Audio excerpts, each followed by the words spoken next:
You got to have props. I'm not the Gallagher of, academe for nothing, Gotta have props. We are recording.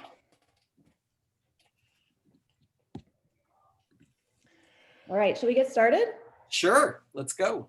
Okay, wonderful. Well, welcome everyone. Thank you for joining us midday on a Monday via Zoom. Pam Lack, Dr. Pam Lack and I are very pleased to welcome you to a Digital Humanities event.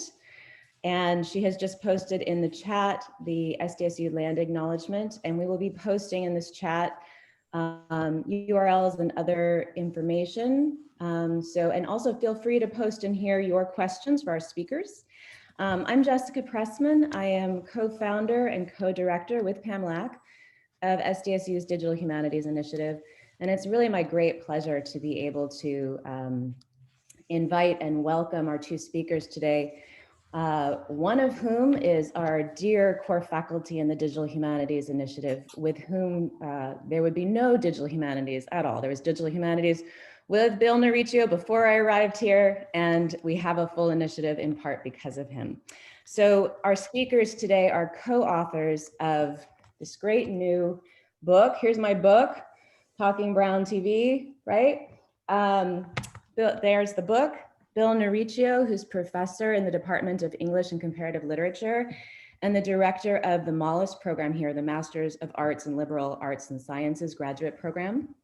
He's the author of Tex-Mex, Seductive Hallucinations of the Mexican in America. And we also welcome from afar, Federick Aldama, Distinguished University Professor and Director of the Latinx Space for Enrichment and Research at Ohio State University. He's the author, co-author or editor of 40 books.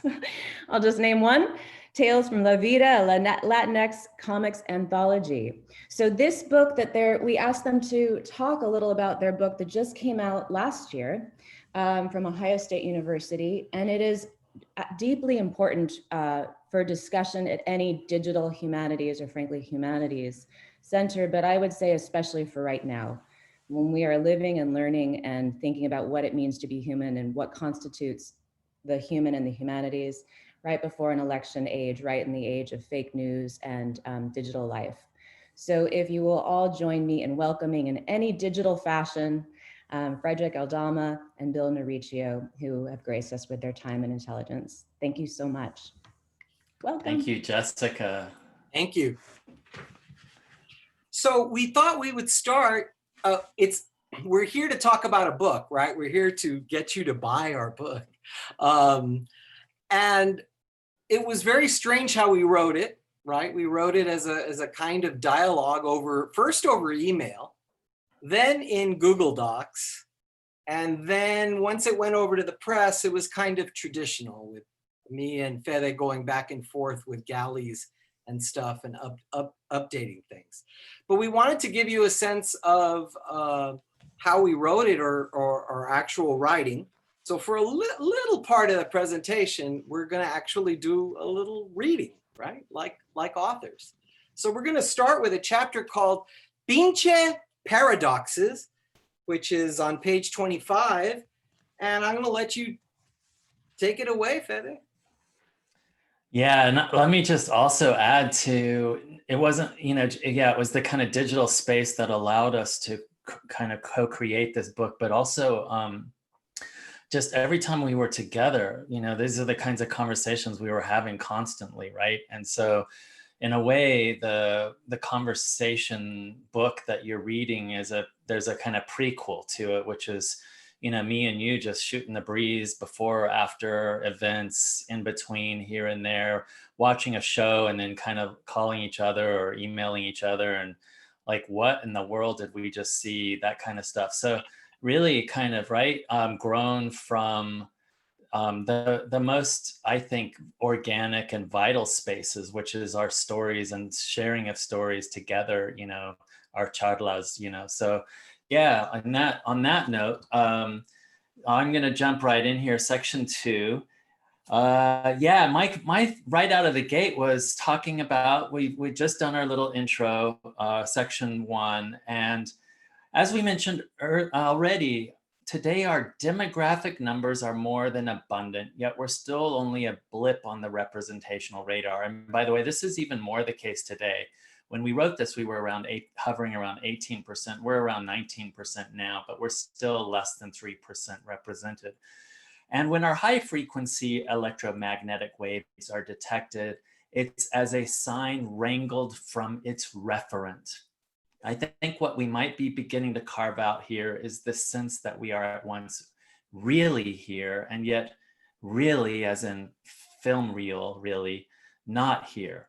We exist in a state of being present and yet absent in our presence. I think I know what you're getting at. I think the veritable elephant in the room, especially the here and now of the Trump administration and the rearing of the ugly hydra of popular fascism fueled by alt-right anti-Mexican race hate. How does a country that is demographically bursting with Mexicans, Dominicans, Puerto Ricans, and now spectacular blendings of all of the above, how do we evolve in such a way that its popular entertainment machines, the infamous American culture industry, ignores that trace? Were I to revert back to my Chicano movimiento logic beginnings, I might say that there is a conspiracy afoot. And this is no knock on Chicano modes of interrogation, as the paranoia back in the day was merited, and it was encouraged by political circumstances and entertainment industry practices. As a kid, let's see, gotta get my high tech, man. This is digital humanities. I better have my images together here. As a kid, I remember fantasizing about fictional characters with Mexican accents on Gilligan's Island and Lost in Space. Or maybe those were just dreams of what we would call now aping Lacan, the brown imaginary. As you know, I play with pictures much more than I write essays these days. And this is a case in point. You're looking at psychotropic bordered memoir, where basically I stole a publicity picture of the Gilligan's Island cast and superimposed El Chapulín Colorado. That was back in 2017. I wonder if these kinds of mashups or confused contemporaries, you know, putting Gilligan with El Chapulín Colorado, are just uncontrolled synaptic reactions to the divorce in my childhood between Laredo, Texas, the border town where I grew up at the time. It was probably 99% Mexican American, whereas in my waking life, I was suffused with NBC and CBS television through terrestrial antenna television, where even just a glimpse of Speedy Gonzalez was enough to make me apoplectic with joy. Yeah, that's true. I remember I had the same thing with the Addams Family. Maybe you did too, Bill. But I was like, here's there's no Latinx on TV, but there's Addams Family, and they're kind of weird, and they got dark hair, and they're like the family on the block that just does not belong. And I definitely thought the Addams Family were Latino, right? I thought they were definitely part of our bigger family. Yeah, so I'm going to share a little bit. Also in the same section, we talk about lots of cool stuff. Bill brings up something within kind of the space of the digital, again, with this motion VFX company and their creating of these animatronic character avatars, and some of them are Latinx, including Maria, the housemaid. But then we move into Chips, the TV show. And I don't know, looks like a lot of you guys were probably born way after the TV show, but it's worth taking another look at. There was a movie that was made in 2017, Dax Shepard made. And for both me and Bill, we actually think the TV show was doing a lot more interesting stuff in the 70s, certainly than this movie that came out.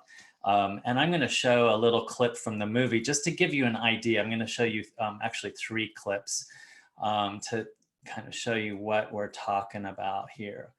Let me just move here to the page. So this is the page. These are the pages where we talk about Chips, the original, which, you know, really like crazy, like innovation at the same time that it was, you know, something again for people like me and Bill, a kind of breath of fresh air in terms of representation, even though it still clearly needed some fleshing out and some work.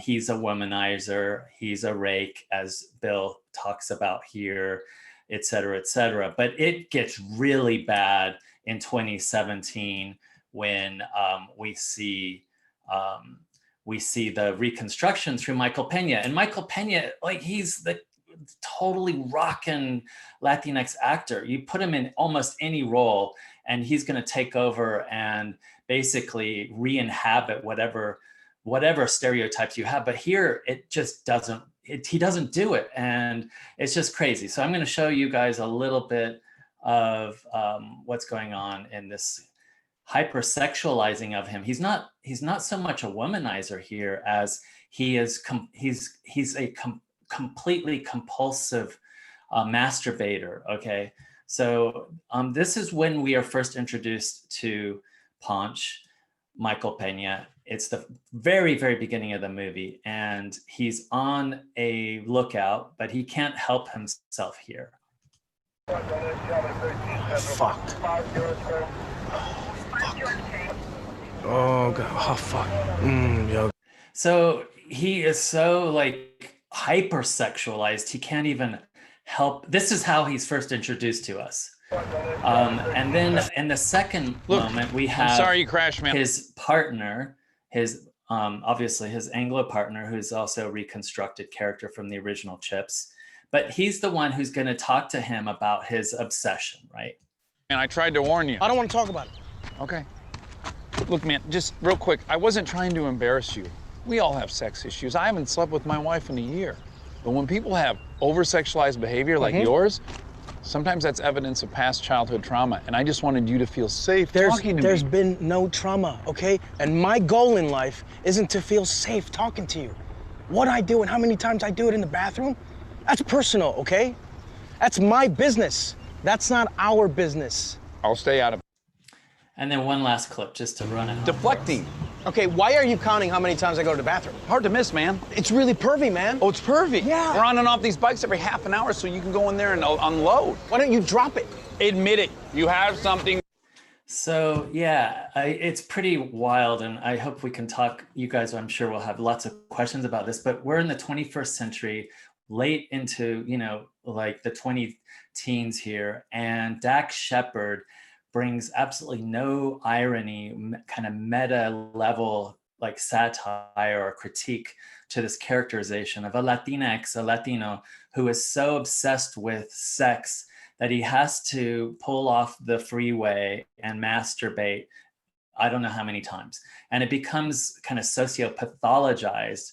It's even less a part of his character as much as it is a part of his sociopathology. So in the book where Bill's talking about the original Chips, and then he mentions Dax Shepard, he said, Bill, if I may ventriloquize right now, I interrupt my own Chipsian reverie to sample an interview that Pena and his director Dax Shepard had when the movie came out. And he talks about this moment and, casting the Latino star. And then I say, don't get me started on Shepard's filmic rehash of the TV show, Bill. And here we can't throw blame on anyone but Shepard. He also wrote the screenplay. Pena's Ponch is in heat. He's a sexual addict. He can't go but a few minutes before he either has to masturbate in the nearest bathroom or hump the nearest chica. And this without any sense of an ironic wink from Shepard's script or lens. And I say, of course, it's old hat. It's old hat as old hat. The Mexican as synecdoche, or shorthand, for a particularly dark, subterranean, usually heteronormative brand of sexuality. I swear it's as old a trope as the whore with the heart of gold. One of the things that I think is really important to think about or to take away from our book and our work is that we're not just interested in kind of going after what we might think of as sort of low-hanging fruit, these extremely stereotypical representations of us in the reconstructed televisual spaces, but also to go into these televisual spaces that are shaped in willfully interesting ways, in complicated ways. And often that means usually a writer on the show that's Latinx or writers. It also usually means a showrunner or a director. At a certain point, we jump into science fiction. And is it okay, Bill, if we jump to the sombreros and pistoleros? So on page 78, Bill, did you want to launch us here? We jump right into Sleep Dealer. And part of that is a reminder of the incredible kind of creativity and willful reconstruction that Latinx folks are doing. That we're not just sitting around with, on our hands, waiting for someone else to do this because they keep getting it wrong. We're actually doing some really cool stuff. Bill? Yeah, sure. I'm going to take over the screen share, okay? Mm-hmm. Or do you have something good to go? No, go for it.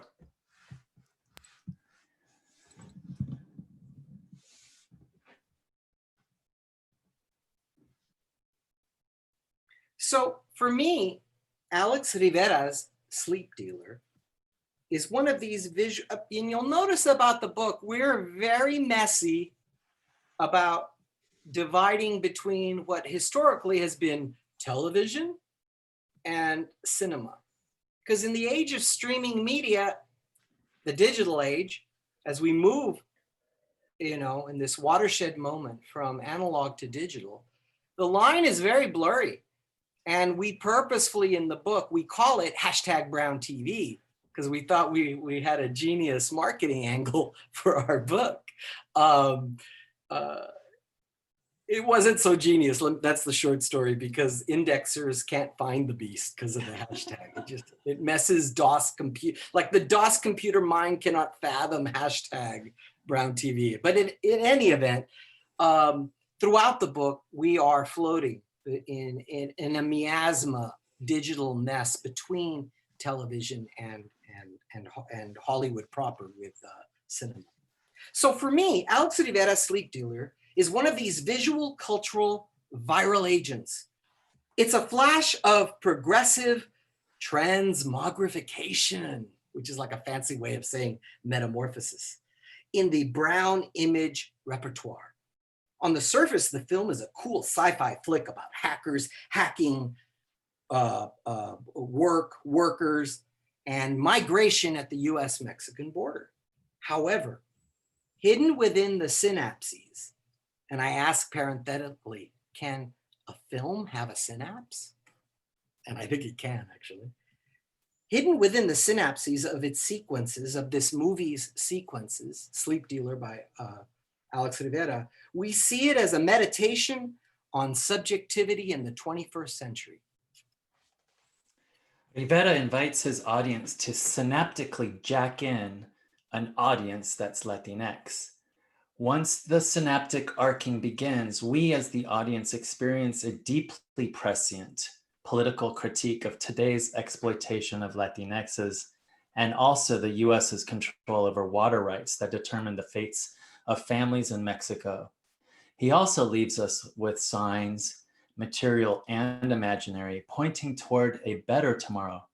Memo Cruz, played by Luis Fernando Peña, shares his story as he plants seeds that grow a new crop after a new politically woke Rudy Ramirez, Jacob Vargas, uses drone technology to blow up a corporate-controlled dam, Del Rio Water, that gives water back to the Mexican gente. And just an aside here quickly, as you look at the screen at the actors with Peña, Memo Cruz on the left, and Vargas, Rudy Ramirez on the right. This is one of the first films that even bothers to differentiate between a Mexican national and a Mexican American. That is a Chicano, US citizen, That's the pilot on the right, and the Mexican national who's selling his body to the net, to the internet, in order to be what Alex calls in the movie a cyber bracero, which is kind of genius. I say that most memorable in Sleep Dealer, and if you haven't seen it, screen it tonight. It'll blow your mind. It's great. Most memorable in Sleep Dealer is the collaboration in the end between the Mexican national, Memo Cruz, and the Mexican American, Rudy Ramirez. Just the appearance of this commonplace here in the Southland, you can't throw a rock without hitting a Chicano, right? This commonplace differentiation in a feature film was enough to knock me off my feet. Later, meeting and speaking with Rivera, it was brought home to me just how hard it is to communicate this nuance to an audience weaned on the typical binaries, good guys versus bad guys, white versus dark, etc.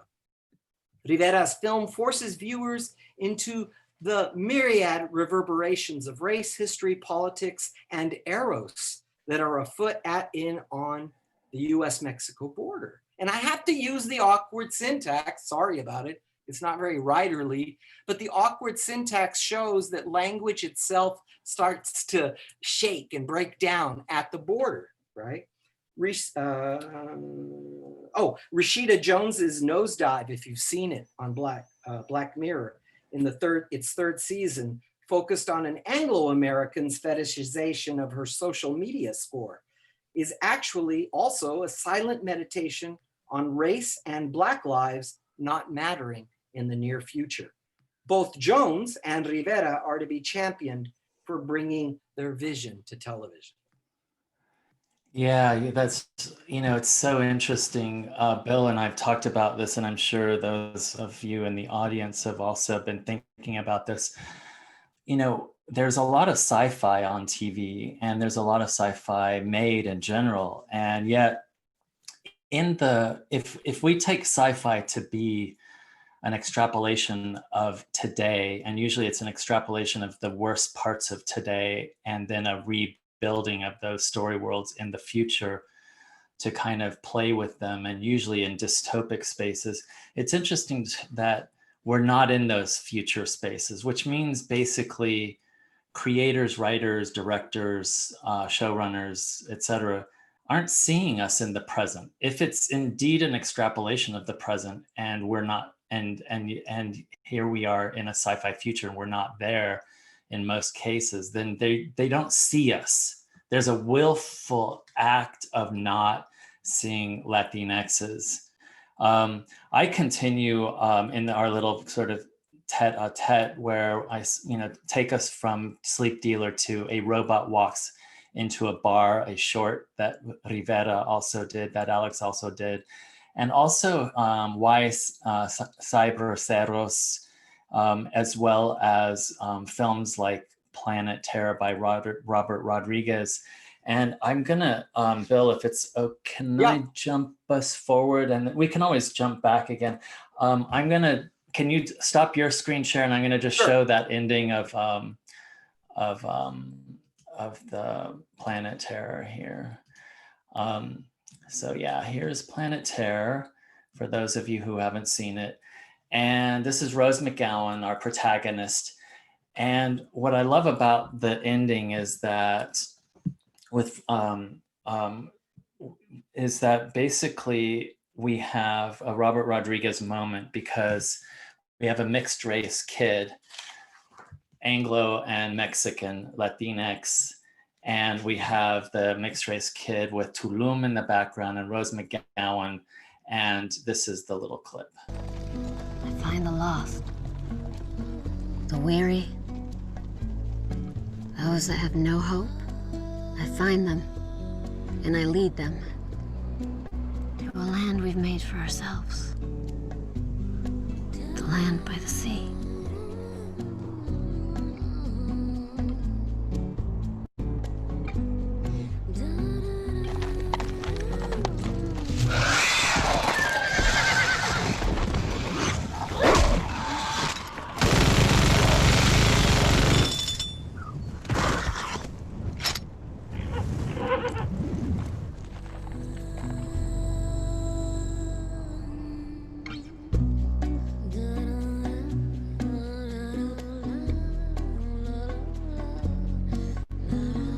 It's beautiful. She's beautiful. I wish you could see us. Us two. It's like you said it would be. Two against the world, baby. Two against the world.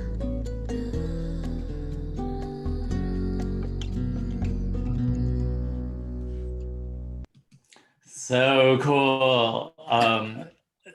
So if I jump to 120, and then we can always jump back again, I say, as we move through our conversation, with Robert Rodriguez's Planet Terror and his decolonial narratives, now deeply problematized in light of the McGowan Confessions, right? Created for his El Rey network, we see a Latinx creator complicating further Latinx subject effects. Put AMC's The Walking Dead or sci-fi Z Nation front and center in your mind, Bill. With Robert's work and a friend of mine, his cousin Alvaro Rodriguez, as writer for El Rey, we see more clearly how something like Walking Dead or Z Nation, which promise adrenalized chills as horrortainment, are actually colonialist propaganda and the Latinx threat narrative all dressed up in zombie attire. In Walking Dead's Vatos episode, the Anglo savior character Rick Grimes and his multi-culti rag team encounter some Vato locos in a post-apocalyptic Atlanta. Juan, Pareja, Noel, Guglielmi, they all exaggerate Chicanx slang and sartorial wear to be sure the audience get that they are Latinx gangbangers. And in a recent episode of Z Nation, Gina Gershwin appears in brownface as a Latina bruja and leader of a pack of calavera-painted machete-wielding Anglos who imitates a stereotypical speech intonation of an East LA chola. In both cases, it's the white savior-led erasure, left behind, or annihilation of Latinxes that propels the narrative forward. If we consider our zombie-tainment options, then Rodriguez's imaginary is clearing new decolonial productive #brown TV spaces. Yeah. Where do you want to take us, Bill? I don't know. I'm tired. Let's see. Well, you know, the thing is with all this writing, you know, we could just watch TV and zone out, get stoned, get drunk, and be happy. But what happens is I turn to entertainment and I end up getting high blood pressure, right? Because it's not like the representations of the past were bad and now we're in a better place. In fact, with the move to digital, what we're seeing is a kind of metastasis of an already damaging process into an even more damaging one, which is what after Federick does that lucid reading of Rodriguez, I actually go in and, you know, I have a little problem. I have a little problem with Robert Rodriguez. I have a big problem with the producers of Breaking Bad. I have a bigger problem with the producers of Goliath, the vehicle for Billy Bob Thornton. In the second season of Goliath, I mean, we achieve a kind of nirvana with regard to the Mexican stereotype, because of course the Mexican is a narco, of course he is violent, but topping the guy from Chips, his sexual predilection is for amputees. So it's like, wow, I hadn't thought of that pathology. I must be limited in my imagination as a Chicano, as a Mexican, as a Latinxer, because I hadn't even entertained the possibility that my sexually destructive predilections could extend onto the surgical table. So, I mean, my jaw's always dropping when I turn on the TV. That's not to say there isn't good shit out there. Of course there's good stuff. And it's not the purpose of television to make us feel good about ourselves.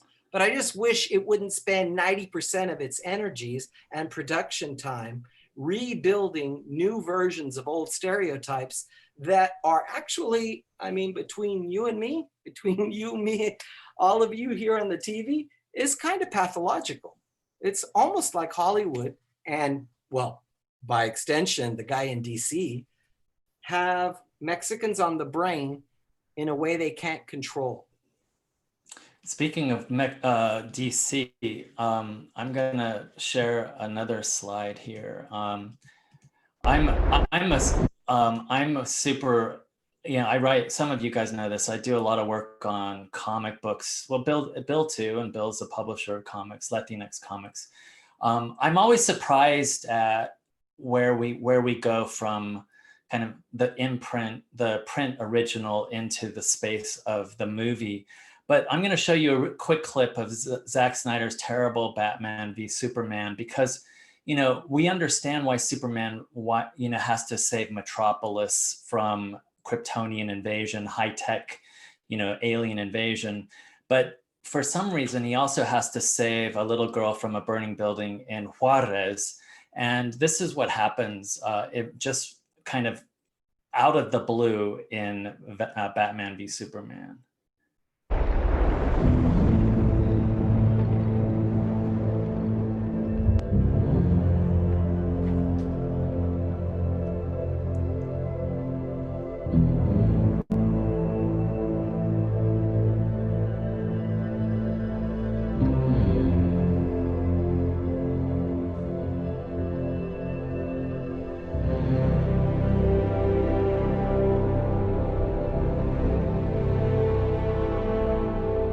We, as a population on this planet, have been looking for a savior. 90% of people believe in a higher power, and every religion believes in some sort of messianic figure. And so, we were talking about the last. Turn that off.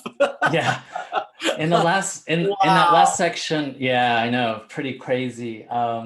So here we are, across the border, the story world space that's built where there's no rhyme or reason to us being all kind of calavera made up. Obviously, Superman timed it right and landed on Day of the Dead somehow, and he's the one who saves the little girl. And of course, there's a sort of messianism here that we're so familiar with, and there's absolutely no irony here whatsoever. But I mention this because this stuff does enter into the imaginary, as Bill was just talking about, and Bill was mentioning the White House. And it's interesting that this stuff matters. It matters in so many ways, not just in our day-to-day lives, but on national policy making levels, on the kind of xenophobic kind of fanning of this, scapegoating that's going on, that's leading to violent separations of families, children from parents, and children from their brothers and sisters. And it's part of also, on the one hand, Superman arrives into Mexico, and of course it's the masses, the hordes were painted. We're all too willing to kind of accept a white savior, at the same time that we have images like from Sicario. And an investigative reporter did just a little bit of digging after these tweets came out from our executive Trump Cheeto. And the executive reporter realized after these tweets were made, where they tie up women and put duct tape on their mouths and they put them in the backseat of a car or in a van, we need the wall. This is a tweet from the White House. And then another one, we found prayer rugs out here, it's unreal. This reporter started putting, 1 and 1 and 2 and 2 together, and realized that Trump must have just seen or been told about this movie, Sicario 2. Because in fact, these are exact moments in the movie. The discovery of prayer rugs along the border as part of the movie, and this moment when you have a woman bound in duct tape in the backseat of a car. And so what I'm getting at here, what me and Bill are getting at, is in the willfully reconstructed Latinx in the televisual imaginary, we're most often reconstructed in ways that end up becoming materially very destructive to our communities. Bill? Yeah, I just, I can't follow that. That would happen a lot when we were writing. It's like, you just, it's an incredible opportunity for both of us who've arrived at this point of our career to actually collaborate with each other in professionally in ways that mirror our friendship. And I wonder why, I know why professors don't do it more, but one of the things in the back of our heads, I'm moving towards the end of my career, not Fede, of course. And I worry, about that the next generation of professors, they're a little too bureaucratic. I mean, you can't shake shit up without breaking things. And that is one of the purposes of intellectuals in the university. We need to break things down and sometimes break them in order to have an impact. But the idea of fighting back against an entertainment industry that conceptualizes Mexicans in these, I mean, think about it. It takes a very good imagination, right? Your director friend, right, Fede, to imagine Superman being worshipped by all these pobrecito Mexicanos, right? Like, oh, white God, come save our shit, right? And it takes a wonderful imagination to stage that. It was beautifully shot. I mean, all the extras must have had to have been paid. The craft bills must have been incredible. But to what end? To recreating once again the great white savior. And maybe that's not where entertainment should be. But in Fede, if you'll let me do some screen share. Yeah, of course. Yeah, and Bill, and I'd love I to know we're out of time. get to questions in a minute because we have some very good ones in here. This takes 1 minute. No, go ahead. 1 minute. I just want to show that in our marketing of the book, we're trying to capitalize on Madison Avenue to repurpose the book. So I take traditional ads from the 50s, 60s, and 70s, and I try to promote our book using the same mechanism with the audience foregrounded.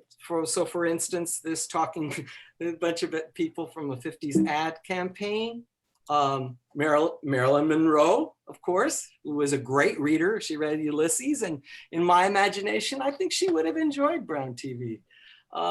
One of the things we're trying to highlight is the constructivity of the stereotype. It's not just that the stereotypes sell, they're made by people. They're assembled by people and they're redistributed by people. This Dayton's, by the way, became Target. So this has got even a hidden, deeper story. So we're always trying to do that. Fede allows me to go crazy with these repackaging of Talking Brown TV, but it's all in an effort to foreground the constructedness of these tropes. Okay, I'm done. I would just like to ask you a follow-up question before I open it up, and I see Nate has a great question in here. Bill, you were just talking about the need for academics to break our institutional and kind of formalized modes. And I wanted to ask you about the kind of political format, like of the dialogue, of the dialogic actually of your book. I mean, it's a beautiful thing to think of two friends and two intellectuals talking while eating popcorn, even virtually via Google Docs. But I wonder if there's something, also political about the conversational or the dialogic that's at work here in this book. Well, yeah. I mean, who's going to shut up a professor? Another professor. And that's what would happen. I mean, I mean, Fede and I have actually never really talked about this, but we both, I mean, both of us could talk till we're blue in the face, but because we were writing the book together, the unitary form of the professorial voice who knows was constantly being interrupted because Fede would want to go in one direction. I'd want to go in another direction. I'm much more nostalgic about the past, and Fede is much more current in what's breaking now in digital media with regard to Latinx representation. So in a way, we complemented each other, and if there's a politics implicit in that, it's that the professor doesn't know and that we're still learning. We're paid students. And if I can add to that, you know, Jessica and other young gen professors out there, you know, I've been, but I'm sure Bill too, but we've been on the side where I've chaired promotion and tenure committees at the college level and stuff. And people start getting their kind of bean counters and they're like, oh, this was co-authored. So exactly how much of this should we credit to this professor? And is this enough for them to, you know, and, you know, which is a bunch of garbage, right? The labor is as much, right? Even if it's two voices, right, in this kind of dialogic space. But what I hope is that the more of these that we do, especially for, you know, by senior faculty, the more kind of cultural sort of capital they will sort of carry with them and make this space of co-creation of scholarly work a viable space that universities will understand as part of tenure, et cetera. Absolutely. That's certainly part of digital humanities and understanding of collaboration and co-creation. Nate Rodriguez is our resident digital humanities colleague and professor of journalism and media studies, and he asks a great question. How does masculinity, hegemonic, toxic, complicit, et cetera, align or juxtapose with the observations of race and ethnicity in your book?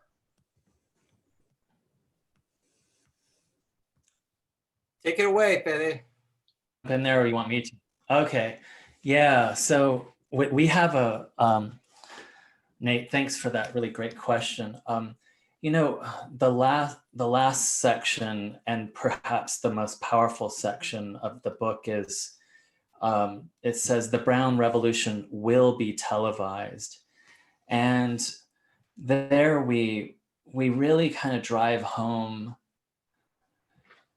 this sense that somehow even where we have rupture and we have televisual instances, moments where there is complexity, it's often complexity that is at the expense somehow of the erasure of Afro-Latinx, but also the erasure of masculinities. So, you know, Brooklyn Nine-Nine, other shows that we actually uphold as having like really doing something interesting and new with Latina-ness still somehow resonate with or are resonating, echoing against a very sort of traditional understanding of the Latino masculinity. And the coda section of our book really wants to kind of trouble that space. And we look to undocu-queer digital spaces and platforms. We look to,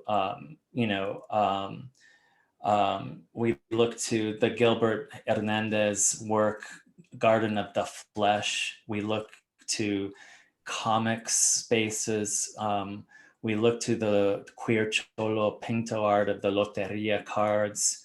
All of these digital spaces that, while say still kind of at the margins, if we even want to use that term, are really today's kind of vitality in terms of storytelling, in terms of really shaking up kind of old school notions of binaries, gender binaries, desiring kind of fixed ideas of how we desire, to move us into a space of masculinities. And so, yeah, I think this is really important to us. And it's actually so important that that's where we want to leave our readers at the end. Oh, yeah. Cool. I just, the next project, book length project I'm working on is called Technosexualities, and it dives right into this hotbed and contentious area. It's by no means only focused on Latinos and Latinxers. It's a broader scope, but definitely infused and infected by this sensibility. We also have a question about how this collaboration has shaped the way you imagine your own work and might shape the way that you do work in the future. Yeah, that's from Smigel, isn't it? Yeah, Hey, Eric. yeah. Um, Performance and creativity. I have to say, working with Fede has freed me even more than before. Collaborating with him, I saw that he had started a comic book company. I got jealous. I started a comic book company. So collaborating with him is amazing because he's so funny. His ideas are so fresh, and his own collaborations are legend. He's helping to mentor actually close to a dozen SDSU master's candidates who have gone on to work with him at the Ohio State University to the PhD. And so our collaborations are personal because our work grows in new directions, but we're also working together to introduce the next generation of Latinx and non-Latinx professors into the wonderful world of cultural studies. Mm.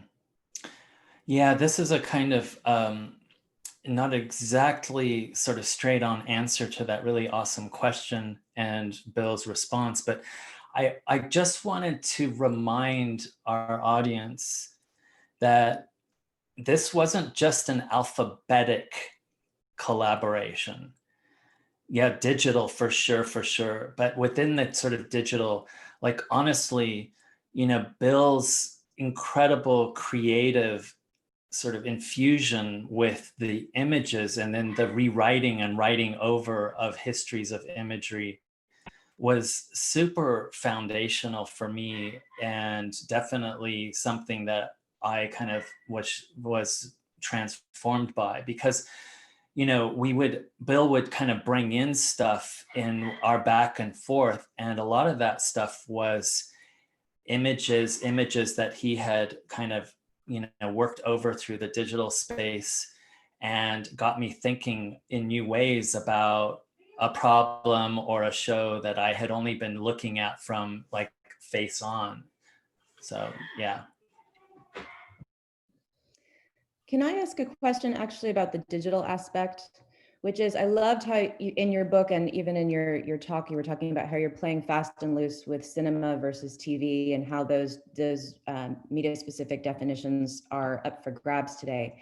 And I was wondering how, I know you don't really get to this in the book, but I wonder if this new kind of convergence culture of streaming media of Netflix, you do spend quite a bit of time talking about Netflix actually, and works from Netflix.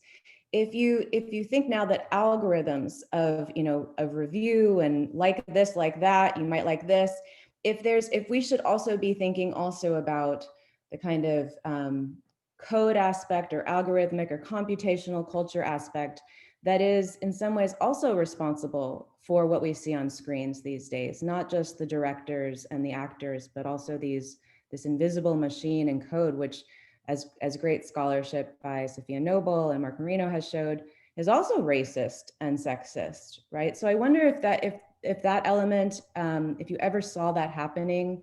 I think, Bill, you actually said in one part of the book that the suggestions were coming to you via Facebook, that some of the things that you were looking at were from Facebook algorithms, which I have experienced in my own research. So I wondered if you were thinking about that at all. Wow. Well, yes, all the time, because the digital monster run by these algorithms is fueled by tradition. The tropes are the foundation. The stereotypes are the actual foundation. If you like Narcos, you'll love Goliath. If you like Goliath, you'll love the Treasure of the Sierra Madres. Certainly, Netflix, with its brilliant algorithms, there's no doubt that these things figure us out. And what they're figuring out is how to give us something we've been given before because we like it. And that's actually how stereotypes work, right? We see something, we recognize it, we want to see it again because our brain gives us endorphins and we get happy. Oh, I recognize that. Now that it happens to be a pathologically deviant, stereotypical depiction of these folks, of these men, women, and others that are Latino or Latinx, is they don't care because you're going to buy it. And so, yeah, it's dangerous. And in the technosexual age and the telerobotic age, as we move from the televisual to the algorithmic, it's only going to, I mean, I'm not hopeful, but that's me. That's me. I'm hopeful. And in the, yes, yeah, things are recommended or suggested to me, but honestly, I rarely go down that rabbit hole. The rabbit holes I like to go down are the ones that, like Jessica, you mentioned already, kind of triangulating information from folks that, scholars, other folks that I kind of trust already out there doing this stuff that have watched something and then had said something. There's another thing that's kind of interesting though too, which is I'm noticing, okay, so there's something steadfast about the shaping of TV, which is, often it's either kind of the single episode that's self-contained or episodes that are linked to a greater narrative. And there are certain shaping devices that we still use that we used 20, 30 years ago, the hook, et cetera, in those instances. What I'm noticing is that we're seeing some of that now permeate the, say, so-called feature film, right? So I'm noticing, even with Culture Shock, right, which is probably one of the most exciting movies I've seen on Hulu. Wow, like insanely cool movie. If you go back and look at it, it's shaped by those devices that we typically find in serial TV narrative. So I think it's also useful or interesting to think about how there's a kind of porous border between the two, but it's also not just going TV kind of like movie kind of like overwhelming TV modes, but actually TV modes are shaping our experience of how we watch movies. Yeah, that's great. I think we have time for one more question.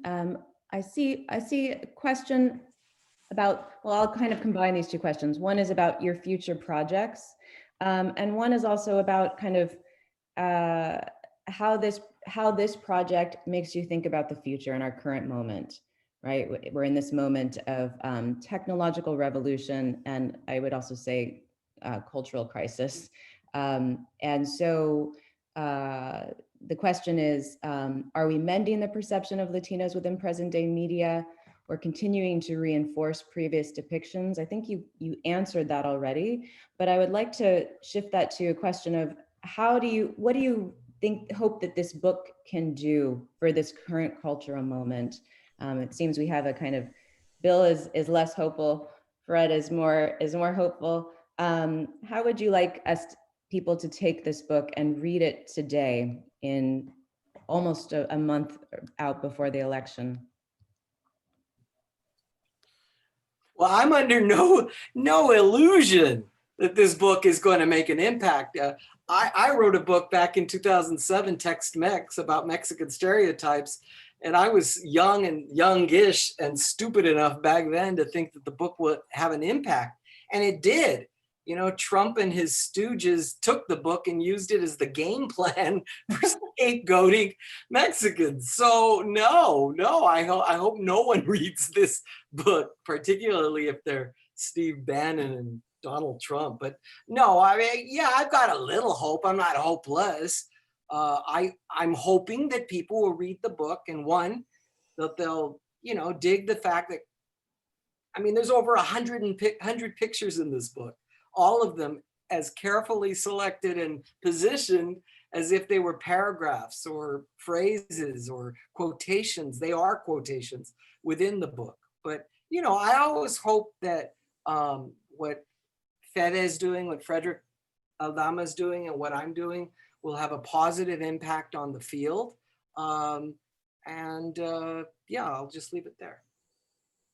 Yeah, so I would say, you know, we're all doing this work, and the work is a kind of careful, skeptical waking, continued waking of us to everyday habituated states that lead to, you know, self-destruction and just kind of destruction in general of the social tissue.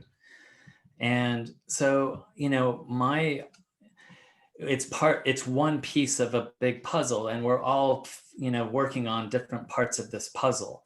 But if we don't do this work, then, you know, who's going to do it? And if we don't do this work to kind of nuance, you know, how things are shaped, how our imaginary functions, and then how this gives material shape to destructive policy, then how are we going to give shape to progressive action and transformative behavior, right? How are we going to unlearn behavior? How are we going to sort of decolonize our minds if we don't have, you know, this kind of work happening out there? So that's kind of how I would respond to that. I will say this too, that I just sent a book off to press, and it's Latinx TV in the 21st Century.